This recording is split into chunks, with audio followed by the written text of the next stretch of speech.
important to Spain as the Hitler rocket scientists were to the American space program or to the American science situation. Incredible import, a great Philip to, pardon the pun, to Philip the Second of Spain. And then, as it turned out, played an enormous part in saving a lot of Irish culture. Because what happened as they established themselves in Spain, which was the America of the time, it was the only superpower. Remember now, there was the Habsburgs. They had most of Austria, what is now Holland and Belgium. So they were the only superpower. Even France, certainly France or England weren't anything close. So the Irish became very secure very quickly because of their enormous talent. And again, they were trained into it. And it wasn't very long before they were going back to Ireland, and they were much less of a threat, and as it turned out, much more significant in that they landed as a quiet cultural army, whereas the English were always watching out for any of the Sarsfields or any of the O'Neills or any of the great warriors coming back, even with a few hundred men. They were terrified of that, and of course that was the great dream of all of the Irish exiles, the military types. They wanted so bad. That's what they lived for, to be able to lead an army and go back and free their native land. But as it turned out, the Jesuits and the Franciscans, because in those days you didn't have national schools, you didn't have education, was not the job of the state as it is now. It was the job only, the only education there really was religious education. That's all there was. So, and of course for that reason it was welcomed by the state, if you can call it that. By now, of course, the state being the English state, running Ireland very imperfectly because it never fully governed it. So there was an acceptance, and they were happy to have the Spanish religious houses come back and set up schools and various things. And they were invariably Irish. The influence of the Catholic Church? Well, it was worth the risk, I guess. There was always, again, it was always ebb and flow. There was always negotiations going on between the European Catholic powers and the English Protestant state. So that there was always a bit of a détente going on. So it was never totally excluded.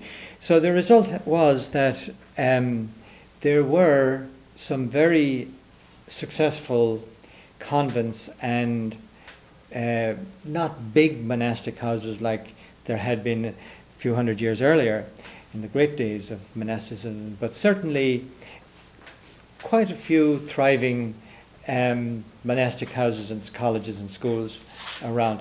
And just as, it's almost like a tradition that has never really died out in Ireland. That same sort of missionary tradition has survived until very, very modern times, where they went to Africa and they went all over the world. So they sort of had this sub-definition of themselves as educators. And even in this country, the Catholic schools were largely staffed by Irish nuns. You have the wealth to prove it, right? Those of you who went to we'll belt it into you. You were good. You didn't. You were smart. You were able to work them. So that tradition of the education, like the trade-off between religion and education. Yeah, we're not crazy about, all the guilt and the Blessed Virgin and all that stuff, but it's the best darn school there is. So they tended to have that sort of uneasy relationship. But it certainly was by far the most significant, as it turned out, because what happened was they snuck back a lot of the old treasures. And when you think about it, it's not surprising that they would do that. Because if you had a ship leaving and the chieftain and his different little entourage, train retinue, he'd have his cooks and his beer maker, and he'd have his scribe, and he would have his gallows glass. You know, he'd have his little group. So obviously, whoever would be the O'Briens were my traditional scribes and bards and so on. What were they thinking? They weren't thinking about the sword that my father had got from my grandfather and beat the whatever so-and-so. You know, that was what they were thinking about. These guys were thinking books. Their treasures were the things that, so if they didn't bring them with them at the time, they would sneak back and get them. So they tended to spirit back to Spain a lot of the old treasures and so what little did survive, because the English wouldn't do that, the English would burn them.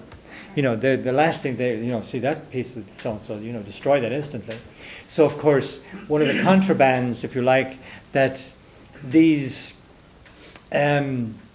Jesuits or Franciscans or poor Clare priests, or the black, what do they call them, the Black Friars, because they dressed in black.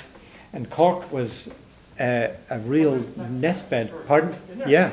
Oh, indeed there is. But there were mendicant priests. They had taken vows of both silence and of poverty. Mendicant means begging. But Cork was a big centre for. Yeah, it was, and it probably, because it was a port and so on, a very big centre for many. There were more houses. There's two things about Cork. There was like various mills. There was a milling town, like this different mill street, so-and-so Mill Street, Bolham, and all the different little houses. They weren't big monasteries, but there was a lot of little houses. And that actually became, in those years, more common in European cities as well, where you had relatively small houses, like the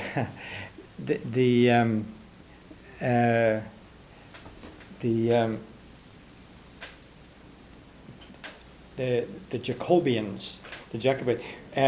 People think that had to do with James or Jack. It had to do with the poor nuns.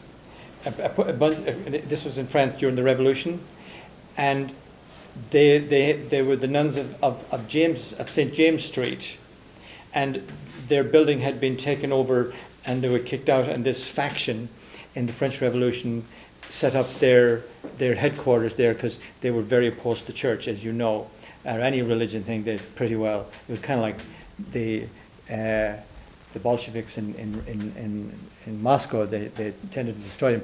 But anyway, the different factions sitting in the parliament in Paris would call each other by the house that they and one of the powerful groups was the Jacobians, and they were very radical because their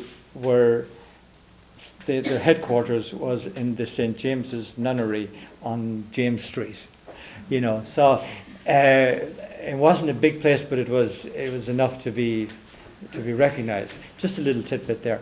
These are the little nuggets that tell you so much about history, because they illustrate not the big stuff, but it's the little things that you can see. The things that streets are named after, and what that house over there was, and so on. Now, what happened in those years was there was a proliferation of small houses. So the grand big Clonmacnoises and the Clonards and so on were hundreds of years earlier, way past. And now you had these groups. And so they weren't as big a threat, because they weren't as powerful. And they performed... And what you mean by houses is not literally houses, but groups of people. Correct. Yeah. They call themselves houses in different languages, chambers. Chambre is a bedroom in French, you know, so chamber, chambre, and so on. And in Ireland, the Irish word for a bedroom, by the way, was shomra, which is interesting. You know, so but that period, there was a great deal of cultural and almost unnoticed by the British. They didn't really, but it was very powerful. And then they started to cop onto it. They started to realize there was something going on here, because a lot of these people that were traders, some of them doctors, all kinds of things, they were priests. They were actually priests. They had been ordained and consecrated priests in Ireland, or sorry, in Spain.